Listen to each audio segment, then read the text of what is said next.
महाराष्ट्र राज्य बियाणे महामंडळ अकोला येथील महाबीजच्या ICPH 2740 हे तुरीचे बाण कृषी विभागामार्फत शेतकऱ्यांना वाटण्यात आलं। यासाठी लातूर जिल्ह्याच्या 10 तालुक्यातील प्रत्येकी 2 गावं निवडण्यात आली।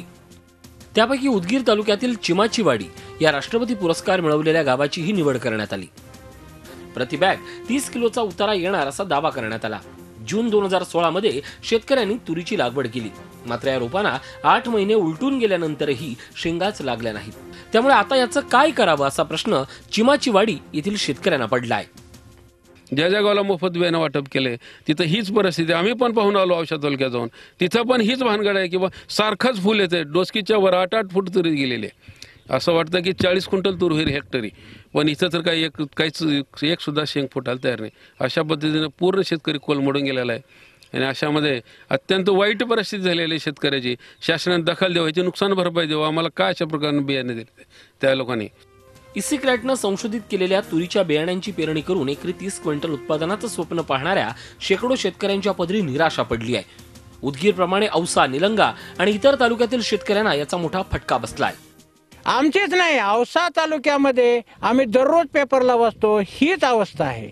निलंगा तालुक्यात हीच अवस्था आहे। सगळीकडे जिथं जिथं प्रायोगिक तत्वावर ह्याने गावं निवडलेली आहेत त्या संपूर्ण गावात हीच अवस्था आहे। याची कृषी खात्यानं दखल घ्यायला पाहिजे। कमीत कमी 6 बार झाले त्याचे, तर 6ही वेळेस त्याचं फुल गळालेलं आहे। आमचं हे तर पीक गेलं तुरीचं, पण पुढं आता जे आम्ही ह्या जानेवारीमध्ये जे ऊस लावणार होतो ते देखील सीझन आमचं चाललं। हे तुरीचं तर नुकसान झालं, पण पुढचं जे सीझन येणार होतं ते देखील नुकसानीत चाललं आमचं। शेतकऱ्यांच्या मदतीसंदर्भात वरिष्ठ स्तरावरच निर्णय होईल असं कृषी सहसंचालक विभागाचे अधिकारी सांगतायत। मध्ये जे पाऊस जास्त झाला, हेवी इरिगेशन साधारणतः सप्टेंबर 20 नंतर आणि ऑक्टोबरचा पहिला आठवडा हेवी रेन्स होते आपल्याकडे आवश्यकतेपेक्षा जास्त।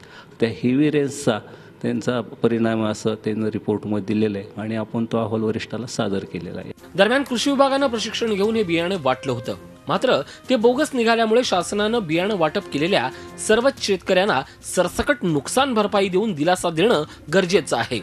Shashikant Patil, Zee media, Latur. Zee 24 तास रहा एक पाऊल पुढे।